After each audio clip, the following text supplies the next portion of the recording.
Hi, everyone. Appreciate you coming on to the call today, and especially the search funder community. It's such a nurturing community, and the willingness of people just to jump on to be helpful, how all the people that are in acquisitions or entrepreneurship through acquisitions really support each other, right? Like there's a way we can all win with this, especially armed with an SBA loan.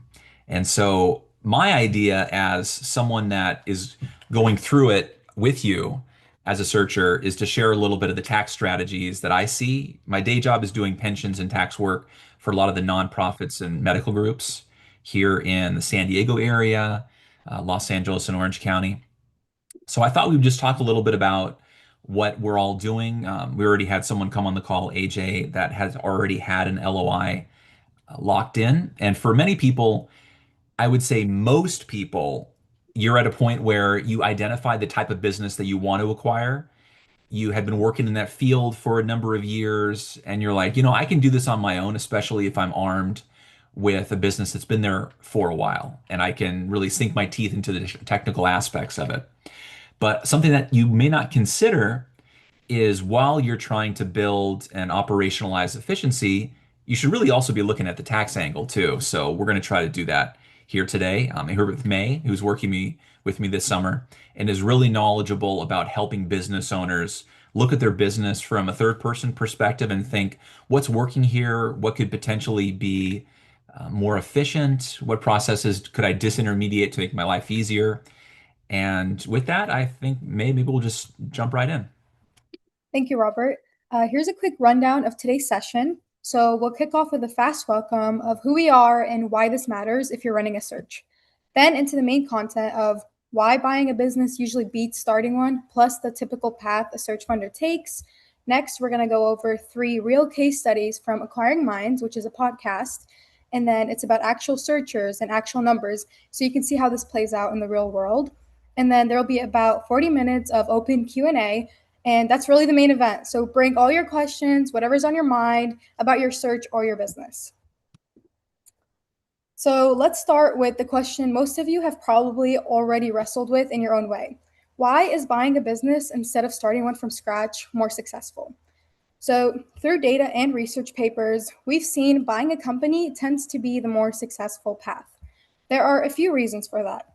When you acquire a business, you're usually stepping into immediate cash flow with real revenue and real customers.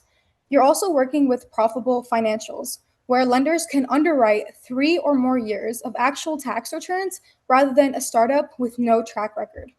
You're also inheriting existing infrastructure with staff, systems, vendors, processes that already work, even if they may need improvement. Roughly half of the businesses started from scratch fail within the first 5 years, and that climbs up to 65% within 10 years. So compare that to acquisitions financed through the SBA. The annual default rate there is under 1%, which is the lowest of any SBA loan purpose. Therefore, buying a business or an existing business specifically with the right tax and financing structure in place is simply a better odds way to build equity. And for many of you, the process seems really scary and opaque. This is not an industry that is really even known to most people before business school.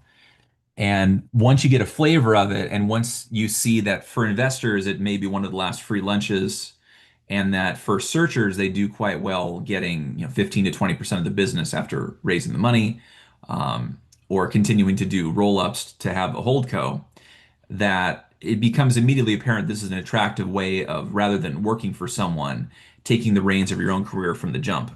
The hardest part that people have their heads wrapped around, I would say, would be the raising capital. Finding the businesses, majority of the businesses, actually more than 90%, are purchased through business brokers. Even nowadays, when you can find information on the internet, when people continue to call businesses to see when someone's going to retire or what's the multiple they're looking at their business, whether they're growing or declining.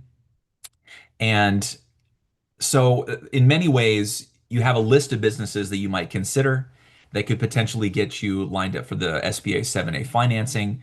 so you don't have to put down more than 10 to 20%. Most people that I've been working with have some type of seller note, so you're really only putting down 10% into a lot of these businesses that are cash flowing nicely, as May was talking about. But the raising capital part of it is difficult because you just don't know who to approach. Many people don't have friends and family to put in that type of money, or if they do, it's not a relationship that they would want to potentially jeopardize, to throw into the friends, families, and fools area of what most startups raise money from. While this ecosystem is a lot higher of a return profile for an investment because of the low default rate, it's still something where you might want to be looking outside of your existing circles. What's great about Search Funder, of course, is they have the directory feature that'll show people in your immediate area that have a history of investing into these types of businesses. Many of them have consolidated or syndicated in a way that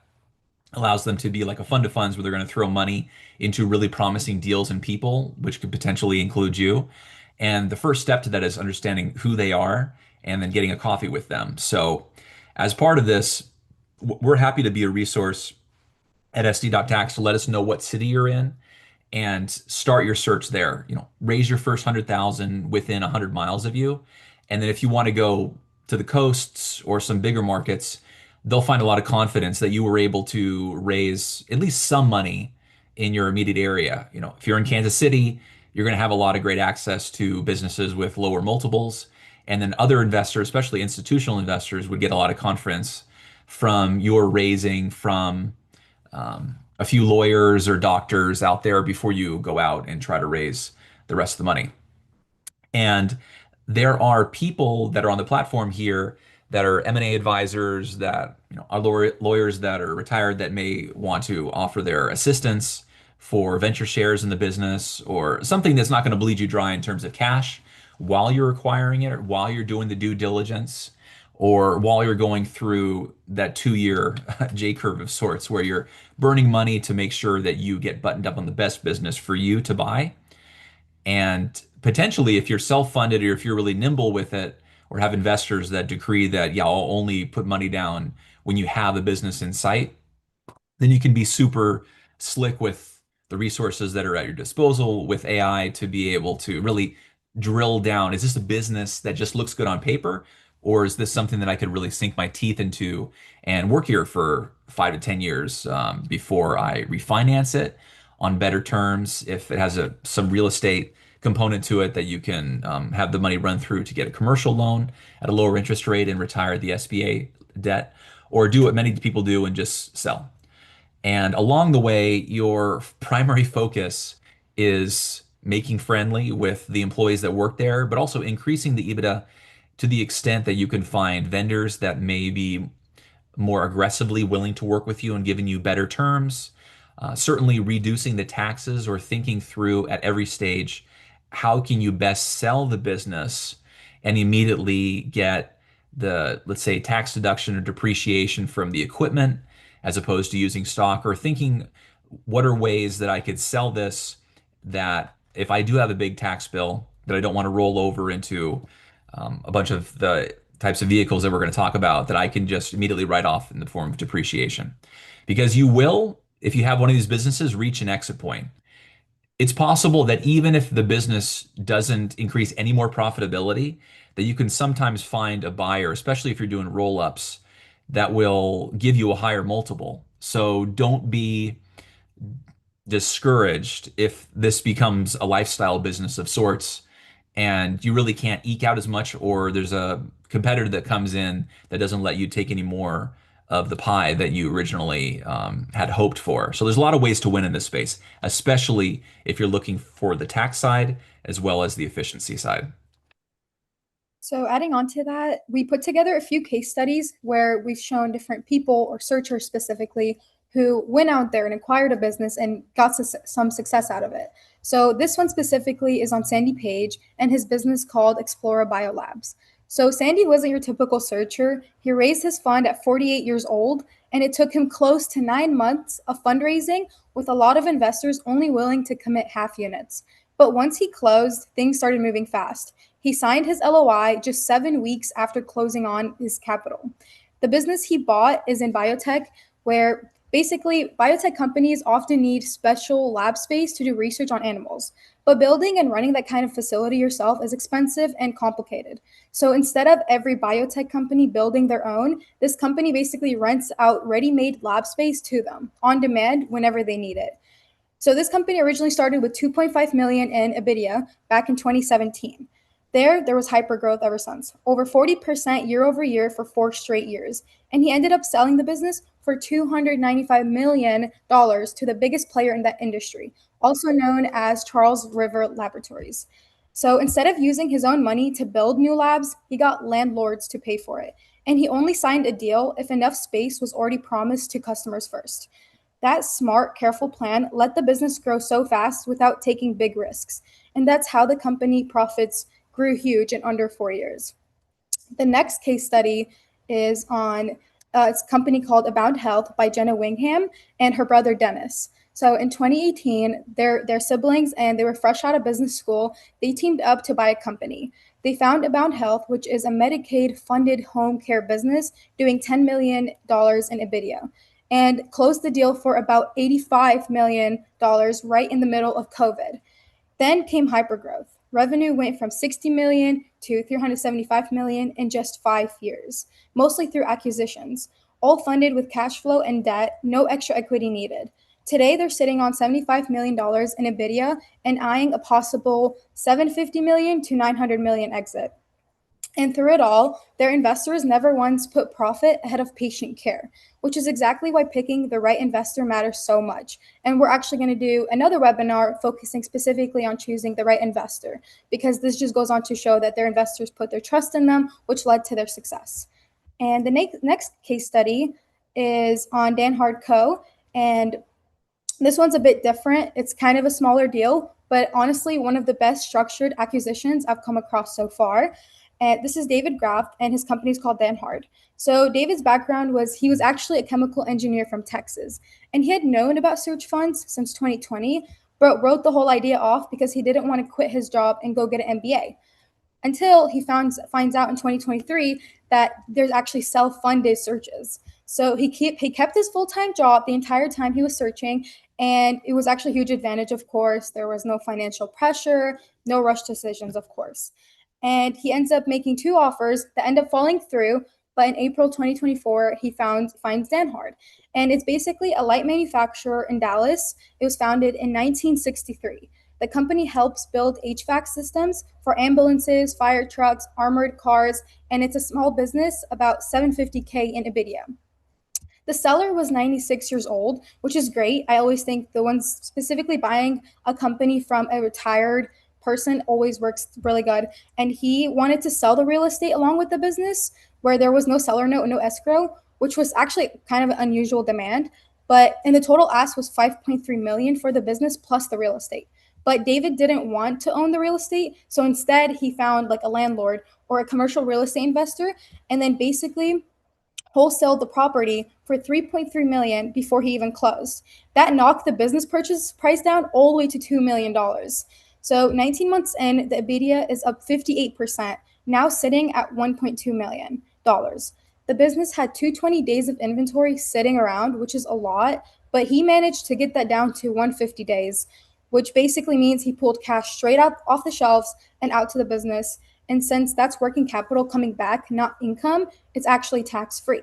He also raised pay 15 to 20% across the board and rolled out the EOS operating system himself. Since his team basically told him they were ready to follow his lead, now with the foundation solid, he's targeting $15 million in sales by 2032.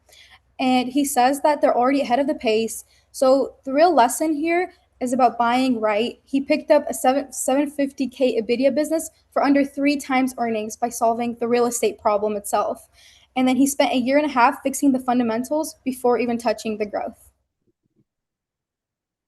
So now that we've talked about acquiring a business through a search fund, the next question is, how did all these operators actually increase the value of the business? So there are a few key levers that we'll be going through. First is AI and automation, of course. That's like the new thing, which it helps reduce repetitive back office work and improves efficiency.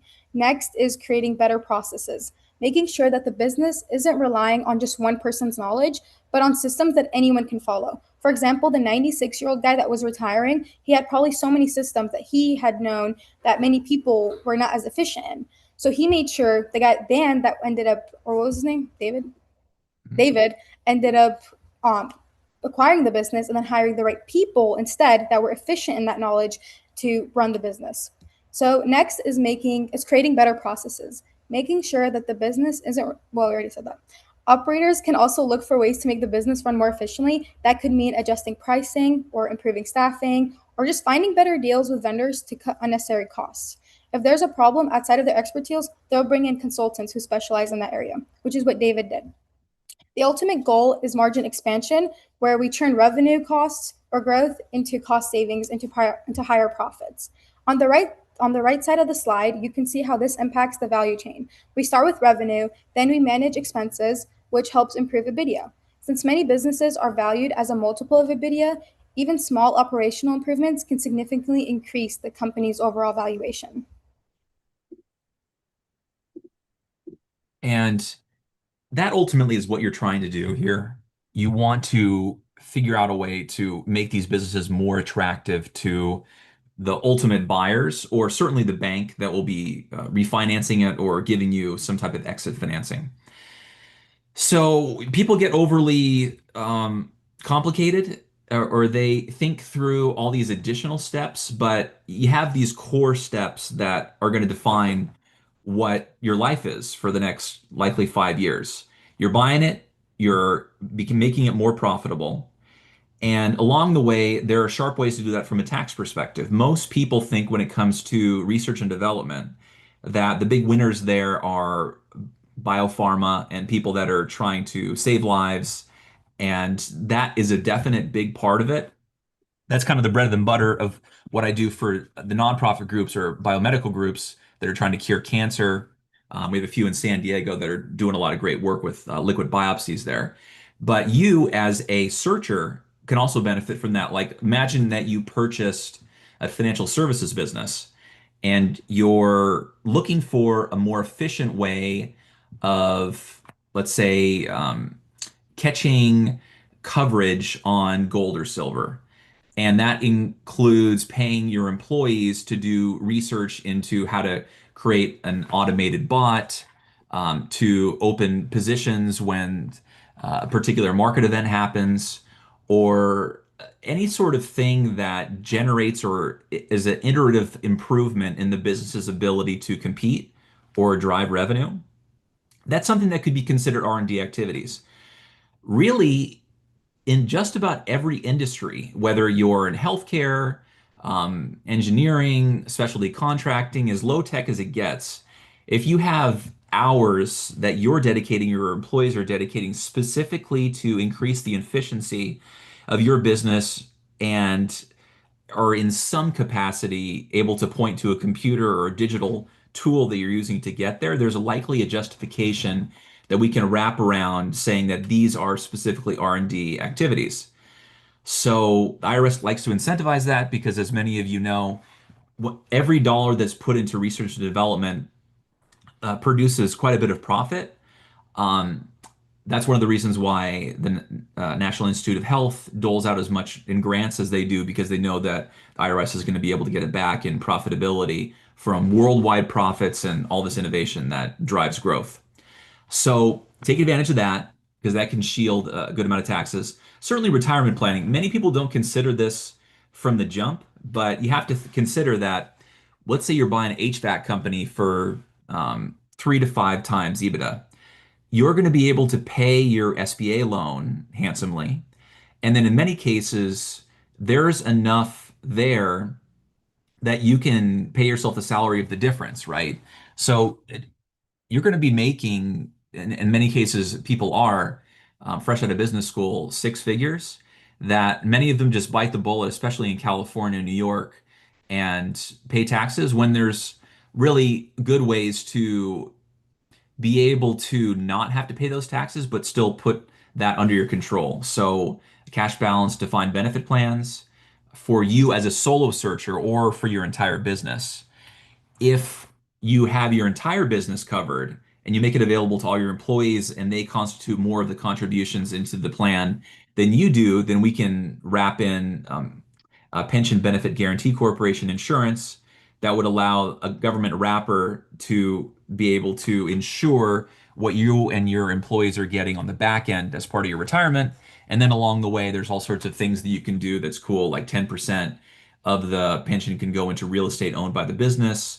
You would have some discretion over, within loose laws under ERISA, that a third, at least this is how we structured, a third into public equities, a third into private, and a third into real estate slash bonds. So, and you could be a part of that, benefiting your local economy by investing in communities that are being gentrified on the come up or that are part of qualified opportunity zones, which is an area that I really like to hone in on. And then we do a lot with our own search fund because of the tax benefits there.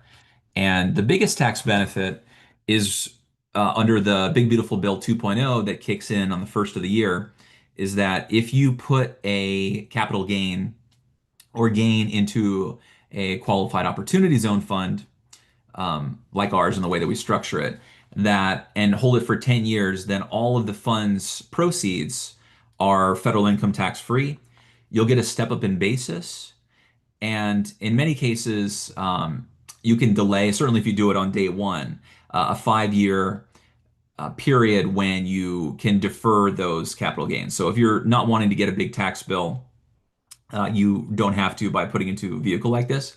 I would advise that if you do it into something that's fairly low risk because you really are just trying to get a return on what ultimately would be a payment to the IRS, right? What's cool about the newest iteration of these opportunity zones, many of you probably heard the earlier iteration that were all the rage until it sunsetted in many ways. But in this version, I'm seeing a lot of people doing investments into businesses that are headquartered in these areas. So imagine a development company that's looking to cure cancer, that instead of all of their research being done in La Jolla, it's being done in a lot of these great areas in university towns that would also qualify as opportunity zones. So you're getting some of the great talent that would be fed over to the coasts, but can still do a lot of great development in these opportunity zones, or it can be financial services, or it can be a lot of different areas. So there's a lot of ways to win where if you want to invest in a business or you have a thesis that you think like can do really well and will continue to do well, very likely it can go to an investment into an opportunity zone business. The one that we're doing is specifically in parking lots and then down the road into self-storages.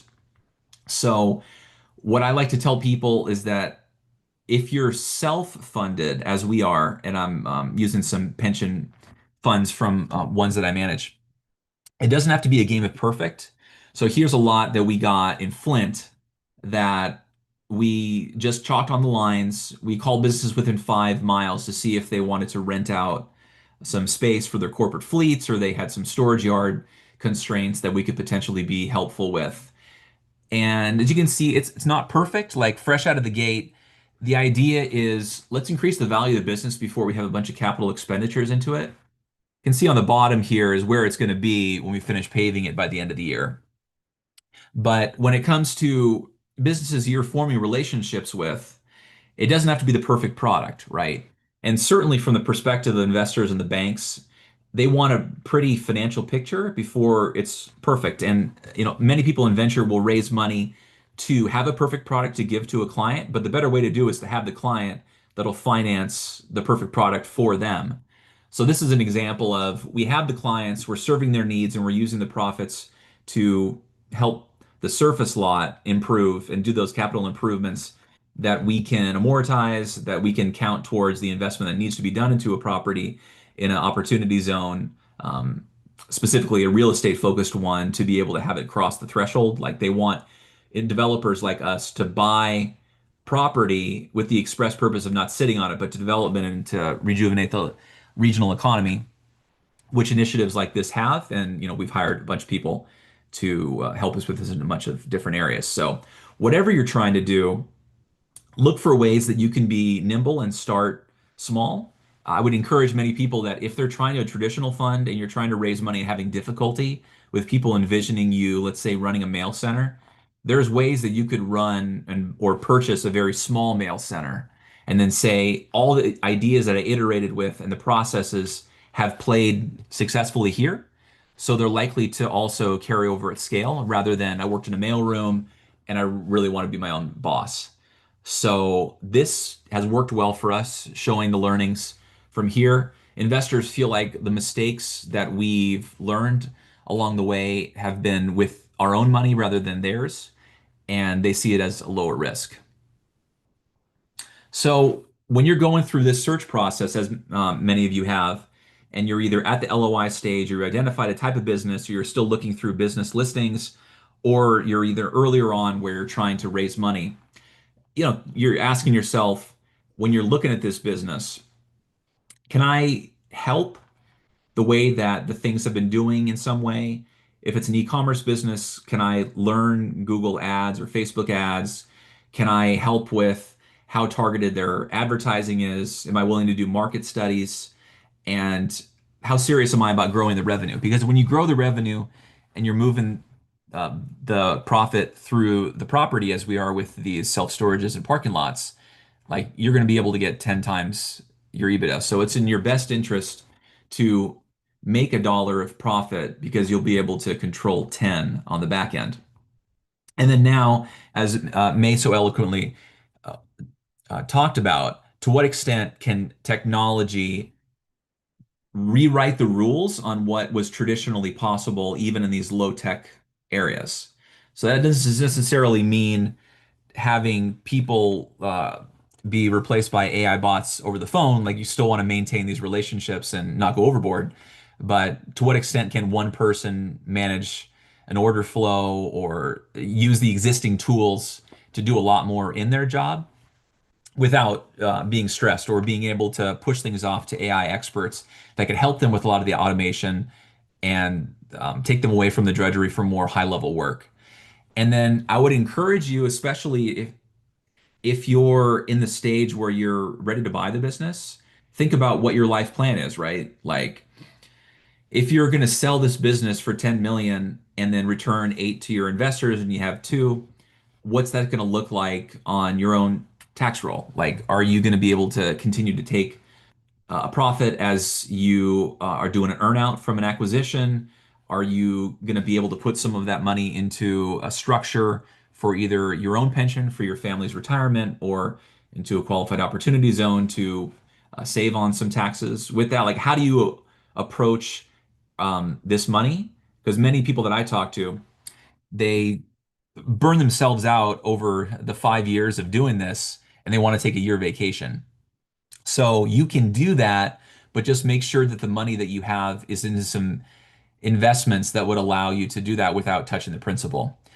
And then is it, are you looking at every financing option that's made available? For many cases, if you have credit card receipts and you have customers that are on um, actively engaged with you and are working with you, you can use a number of different payment providers that will give you really awesome terms so you don't have to use money from your investors or dip into your own pocket or pull from the profitability of the business. You want to make the profit and loss statement as clean as possible when you're trying to get these financings. So to the extent that you can use your credit card receipts or any types of really low cost ways of buying inventory or doing growth that wouldn't take away from your profits, like that's the way to go because investors are going to be like, do I have to keep re-upping into the business to have this type of profitability to continue? And you really don't. You want it to be as squarely simple as possible for possible buyers in the bank. And then ultimately, you have to be thinking about what's the best way I can get the highest multiple to. If you go to private equity, they're going to want as many of these businesses together as possible. If you're going to be going to Toronto to list or you want to exit in some capacity, that's a road that I've seen some people do very well with. Like, are you selling at half the value to a local buyer when you could be potentially just listing it and selling shares to an institutional partner? So think through every possible way you can exit from this and do well, because you put a lot of time into this and your blood, sweat, and tears should be well compensated, not only so you can retire early, but also circle back money into other searchers that are wanting to get into the space and play it forward, which will generate a good revenue for you if you plan to be a venture partner for them and walk them through a lot of the things that tripped up you potentially. And that's a great value add that a lot of people really appreciate and certainly would pay carry on the fund to do. So at this point, anyone that would want to jump on, just talk about your search or happy to answer any of your questions. I have three teed up that I'll answer just that were emailed to me. But George or AJ, feel free to jump in, and I really appreciate you coming on the call today. Hey Rob, thank you so much for this webinar. Super helpful for search funders and like private equity firms like us. We're curious to know if we hire a software engineer for an accounting firm and they help us build an AI agent for us. As basically we have a software engineer internally in the team. They help us build like software for us. Would that count under R&D tax credits? I'll send you a packet on that. I'd say that's probably the number two most popular type of R&D tax credit that I see very easily being able to pass muster because it's really true innovation, just as biomedical research is. This is, Yeah, even though it's at more of a type of process that is like well known, yeah, research is research, right? And so in yeah, the newer, like when you're using bleeding edge tools like these AI processes, a yeah. 100%. So I love the road that you're going down with that, and that you're Mhm. thinking of like what ways can I double down on that to get the tax savings now and then have the Yeah, business grow later. yeah. And would that go under payroll tax credits or it goes under directly like income tax credits? Yeah, so with most of these R&D tax credits, depending on, are you in California? No, New York. Okay, New York. It depends on the state because the state versus the federal have different ones. I'd say most people do take them in the form of payroll tax credits that can be immediately used for your payroll towards yourself or towards your employees. But there Yeah. are other different initiatives that can be used that you can also potentially take advantage of that may be refundable as it stands now. Most are non-refundable and really useful for those payroll taxes, but of course we move forward as well. Okay, great. And does your firm also like uh, work with other alternative investors who invest in search funds? Definitely. The idea here is that we're doing the search fund as part of the process of like as tax professionals learning along with our clients. So Okay. we're happy to offer advice or perspective to any investors too. Actually, we found a few prospective investors that searchers have introduced us to where the investor, they're diligencing it as an investment as a whole. Like they read the Stanford studies and they Yes. see like the returns there, but they just Yeah. want like a third party to diligence. How would this work for this business as an investor? How could I potentially shield my income when I get a payout from this SBA loan? And then we package a due diligence packet that we send to them. Hmm. And a lot of times, even the investor would just knock out our billable hours. So the searcher themselves would have a partner that they could introduce to someone, and it's Hmm. just like a part of the cost of doing business, right? So we see ourselves as like really a partner to the searchers to get everything Hmm. buttoned up from the investor perspective, and then once we have that once, then we can repurpose it to all your other investors, right? So like it's Yeah. an opinion tax letter specific to your business that you can Hmm. shop around and that you didn't pay for. Got it. And what should be the some of the areas that a search funder after acquiring a firm that they should take and what they should set up the firm in the right way in terms of like QSBS uh, on like what are the best ways, what are the best practices that one has to like do so that the firm is set up in the right way before acquisition. If you're squared away on QSBS, then you've got 90% of the value that investors are going to be interested in. There is some trepidation over the use of the safes Hmm. because the IRS really sees it as, or I should say, it's been untested in tax court relative to if it would qualify under QSBS. So some people will make it into just a straight price round. But Hmm. as far as I'm seeing, there hasn't really been too much pushback on that. Although a lot of the lawyers here in the San Diego area will craft a type of safe for investors that really is a price round. So if down the road the IRS tries to disqualify a transaction, that you can say, well, we actually had a valuation on this business once it went through LOI, and Yeah. that's when the clock sort of starts. But when you're dealing with some sort of business where they're getting a few $1 million payout, you really Yeah. don't want to lose sleep at night with the possibility that a safe would not pass muster. So to the extent that you can keep that clean is the way you want to go. Gotcha. Thank you. My pleasure. Looking forward to following up, and thanks for your questions, man. What's the best way to get in touch with you? Sure. On the next slide here, you can reach out to May, who'd be the fastest point of contact, or me directly. So A at sdtax dot or sd.tax.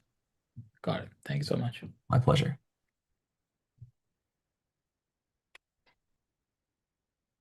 Well, I really appreciate everyone coming today. Why don't I hit through these three questions? And George, feel free to jump in if you're so inclined. Someone asked, what's the biggest advice for someone still searching? So the idea is that you should have had a chat with Claude or your favorite AI tool to walk you through what's going to be your entire life cycle of your journey over the next 5 years. And in many cases, you'll have to think about not only what you want to buy into, but ultimately what kind of business do you want to sell? And the that comes with an entity structure that, as AJ was mentioning, that qualifies for QSBS, that has financial reporting that is simple and to the extent that it's as easy as possible, will save you money on the financial constraints towards whatever pensions you have to save taxes or IRS reporting. Any sort of improvements that you're making to the business, to the extent that you can include key employees, but ones that if they leave, they're not going to be taking away all of the value of the business with them. So they're not expendable, but certainly would be someone that could be not necessarily an inherent risk to the business that you also would be facing when you go into the business, right? Like you want the core IP of the business and the processes to be much of the value, less so individual people that have sole ownership of a lot of the relationships in the business in and of itself. And then, you're thinking about tax strategy through a thread as running through the entire search journey that affects you, that affects the business, and then affects ultimately who acquires it, right? Like it's a lot more attractive to someone that's buying it and they're being able to immediately depreciate a bunch of equipment or other assets that you bought as part of the process rather than just saying buy my business and it's going to be all goodwill and you're going to you yourself will have a good sized tax hit. Second one is already kind of mentioned was can traditional businesses qualify for R&D tax credit? And 100%. The top two that people think of when they think R&D is software and biotech, but we've seen ones for the most popular type of search fund, which is the HVAC companies that have qualified. Certainly healthcare businesses, even ones that are low tech that are caring for senior citizens, um, dementia care, that if you're iterating on the ways that exercises can increase the cognition levels or activities of daily living, like there's just a lot of ways to win on that. And having a partner that could write an opinion letter to spell it out to the IRS is something that would be in your best interest. A lot of the CPAs that we deal with and that we contract with as part of the firm and tax attorneys, they're not wanting to introduce something new. Like they just want to get your returns on a yearly basis and send you a bill. But it's in your best interest to think through what are some ways that I could win on a tax perspective. And if you're not the person that's going to be bringing it up, in many cases, they're not as well. Like their hourly cost of introducing something that could potentially lead to some more research on their side that they may not be able to bill you for, or any sort of intangibles that set them off from what they like to do on a daily basis is going to be hard for people to do. So I would encourage you, if you don't use us, use a CPA firm or find a tax attorney that specializes in helping people defer taxes or using some of these alternative instruments like the Qualified Opportunity Zone funds. So whatever business you in, there I can very confidently say, unless you're financial services and you're just buying a stock brokerage or something that is so antithetical to a lot of improvement or innovation, that there is some type of R&D tax credit that you can do or have your employees do that would generate that credit for you immediately. And then ultimately, how do you decide between asset purchase and stock purchase? You know, from a tax perspective, you as a buyer and your end buyer would prefer asset purchases. So that can come down to if there's a property that you're buying and it has like a data farm on it that we're seeing a lot of, to the extent that even if the computers have been depreciated by you and have been improved a little bit and you're selling it on to someone else, like that's equipment they can accelerate the depreciation on, and better to sell them the equipment and segment that as part of the purchase price than just say, here's my business, do you want to buy it for 15 million? So that's an area where you can amortize and depreciate all these individual parts and components of the business that you may not initially have thought. Trucks, equipment, vehicles, those are the things we think of first.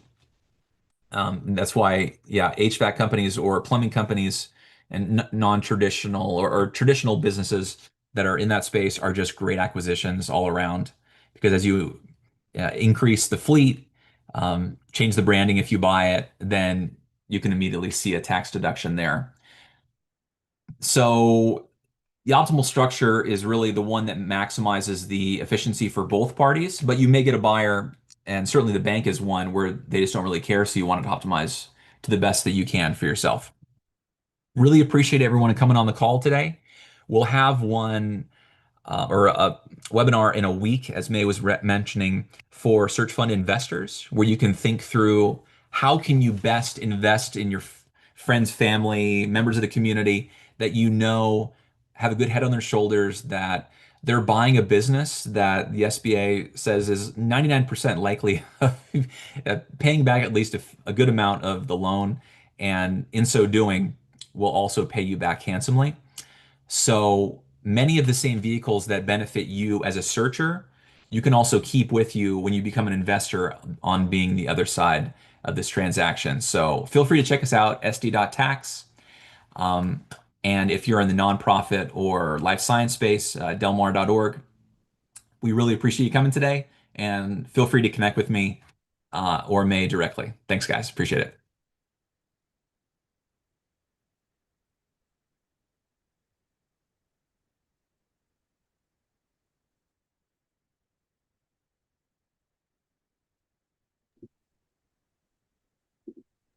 Great stuff. That was good. Yeah. Are you still live streaming? Good idea.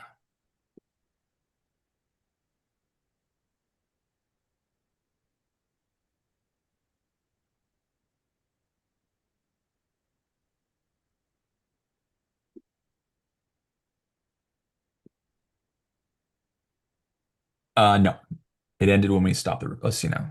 Let me double check.